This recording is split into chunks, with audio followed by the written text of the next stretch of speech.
Assalamualaikum warahmatullahi wabarakatuh. Kembali bersama saya Far Ramadan. Sekarang masih di kebun pakcong. Jadi sekarang usia di lahan ini ya, di lahan ini usia tanamnya sudah 21 hari dari pertama ditanam. Tentu ada beberapa sih yang ketinggalan, yang beda waktu tanam. Tapi yang paling tuanya atau yang paling pertama ditanam di sini adalah usia 21 hari. Nah, kenapa sih saya menanam rumput pakcong dan kenapa saya menanam pakan sendiri gitu? Yang pertama, kenapa saya menanam rumput pakan sendiri? Tujuannya adalah agar kita bisa memastikan jumlah secara kualitas maupun kuantitas untuk pakan ternak kita. Dengan kita menanam sendiri, kita bisa memastikan ketersediaan pakan ternak kita bahkan sepanjang tahun, dan kualitasnya juga bisa kita yang ngatur kan, dari segi perawatannya. Dan apalagi kalau rumput-rumput kayak gini, rumput tanaman gini kan kualitasnya kita udah tahu ya, bagus gitu. Dari segi proteinnya, bahkan ini rumput pakcong itu proteinnya sampai 16%. Terus serat kasarnya dan lainnya gitu. Dengan begitu, dengan kita menanam sendiri, selain memastikan ketersediaannya, kita juga nggak bergantung dengan beli gitu. Jadi efisiensi biaya pakan, yang mana biaya pakan itu adalah ada yang bilang 60% bahkan sampai 80% dari biaya operasional dalam peternakan, itu bisa kita pangkas dengan memangkas biaya operasional utamanya. Artinya ongkos produksi kita juga akan menurun sangat drastis gitu. Begitu teman-teman. Selain itu juga bahkan ini bisa jadi income tambahan, karena nanti kita bisa jual bibit dari rumput-rumput yang kita tanam ini. Atau ya kalau nggak, minimal ya kita kembangkan lagi, kita luaskan lagi lahan untuk pakannya. Nah, di sini luasnya sekitar 5.500 meter, tapi yang bisa ditanam hanya separuhnya, 2.500 meteran. Itu kenapa saya memilih rumput pakcong, karena memang rumput pakcong ini punya produktivitas yang sangat baik. Bahkan ada yang bilang tuh sekali panen itu beda-beda ya, tergantung usianya juga, bisa sampai 20 kiloan per meter perseginya. Tentunya kalau udah maksimal itu tumbuhnya ya.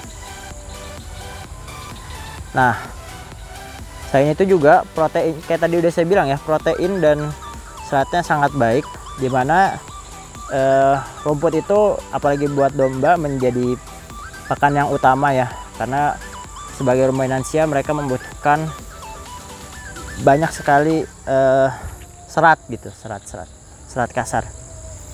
Nah, ini proteinnya bahkan sampai 16%, kan luar biasa tinggi hanya untuk sebuah rumput, dan produktivitasnya sangat tinggi dibandingkan dengan odot, dibandingkan dengan rumput gajah sekalipun, karena dia volumenya atau bobotnya, masa jenisnya aja ya, sejenisnya bobotnya itu sangat berat gitu. Bahkan ini produktivitasnya jauh melebihi odot ya. Kalau misalkan odot kan per panen itu biasanya hanya sekitar 1 meteran. Ini ketika dipanen bahkan bisa sampai 2,5 sampai 2 meter lebih lah, 2 meter lebih gitu. Selain itu dia juga lebih berat tadi ya dibilang. Jadi produktivitasnya memang sangat tinggi. Tentunya perlu ditanam juga yang lain-lainnya. Produktivitasnya bisa 3-4 kali bahkan lebih daripada odot. Terus kalau rumput gajah, dia kan biarpun tinggi itunya produktivitasnya, tapi secara gizinya dia rendah gitu.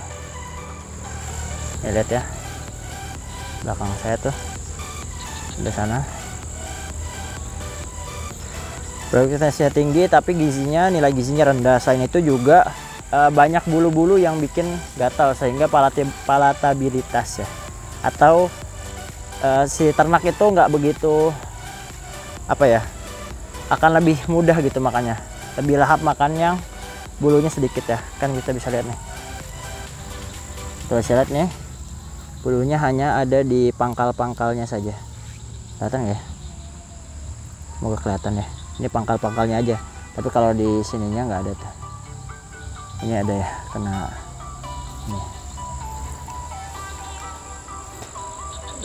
gitu.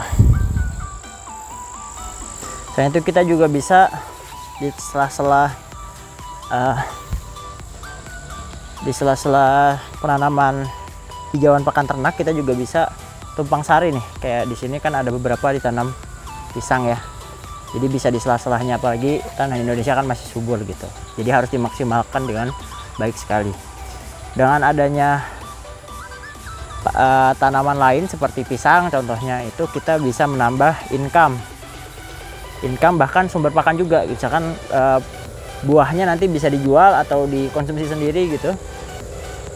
Terus daunnya yang berlebihan sama jantungnya itu bisa digunakan untuk pakan ternak juga, yang tentunya perlu jadi pakan tambahan gitu ya, pakan pelengkap.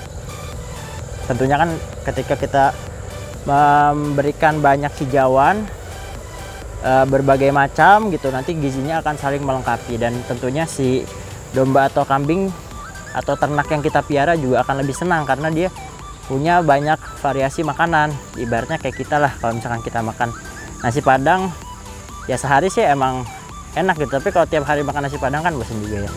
Perlu makan siomay, perlu makan semur, perlu makan tempe, tahu. Nah ini ada beberapa yang memang terlalu rapat sih, perlu dirapihkan lagi penanaman si pisangnya. Ini lahannya udah lama nggak produktif, udah 5 tahun lah, hanya sebagian diproduktifkan tapi sebagian besarnya malah enggak. Ini baru saya gunakan untuk menanam hijauan pakan ternak ini, rumput pakcoy. Oke, sekian saja video kali ini, semoga bermanfaat. Bila ingin diskusi atau ada saran, kritik bagi saya, bisa langsung komen atau kontak di bawah ini. Sampai bertemu pada video-video berikutnya. Wassalamualaikum warahmatullahi wabarakatuh.